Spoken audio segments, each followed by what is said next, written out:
皆さんこんにちは。今天给大家看一个特色的出租房源，是一个防音室的小公寓。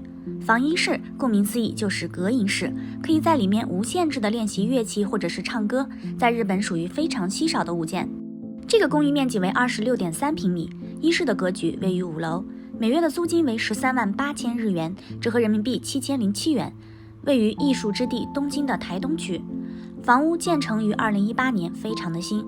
公益费每月还有8000日元，也就是交给房东的管理费，折合人民币406元，可以饲养宠物。这里说个题外话，在日本租房子是非常贵的，所以如果经济能力不错，又长期在日本工作，也可以考虑以比较低的利率买一套房。一般借贷利率可以低于年化的1%，付个首付，可能每月的修管费加还款的费用比租房还低了。当然，如果你还不安定呢，租房也没有问题，这个看个人自己的选择啊，我们不构成任何的投资建议。不过呢，买房之前呢，如果你是玩乐器的，或者你养宠物，也都要咨询清楚，因为不是所有的公寓物件都可以无限制的养宠和练习乐器，不然呢，被投诉了之后，可能会影响你的个人信誉。好，继续聊这个房子的情况。此房步行至日本最大的公园上野公园13分钟，步行至东京地铁千代田线根津站6分钟。因为上野公园有很多的博物馆和美术馆，东京艺术大学也在这里，所以学音乐艺术的同学租这种物件是比较适合的。下面呢，我们就随着鹏鹏小哥的镜头去看看这个房子吧。看这个室外的造型是妥妥的工业风，其貌不扬。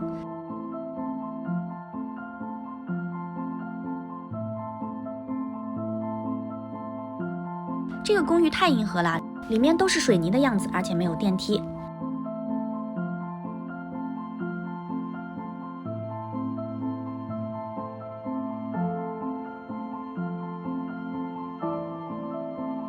一进门，左侧还有一扇窗和一个换气扇，正对着玄关的是个小小卫生间。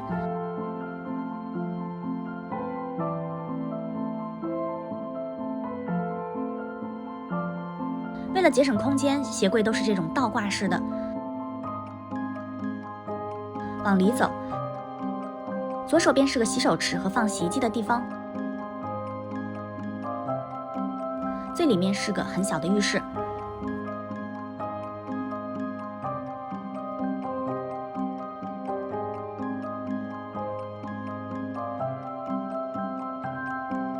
出来，另外一侧是厨房。厨房造型就很简单啦，是带电磁炉的，比我们看到的普通公寓的厨房配置要简陋很多。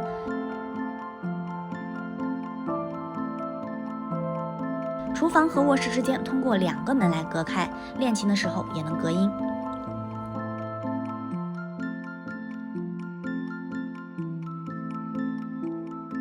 练琴室虽然面积不大，但是供一个小型乐队练习是没有问题的。所有的装备都使用的隔音材料，比如这个窗户，它呢比塔楼还要复杂，它安装了3层隔音窗，关上练习呢，外面几乎就听不到了。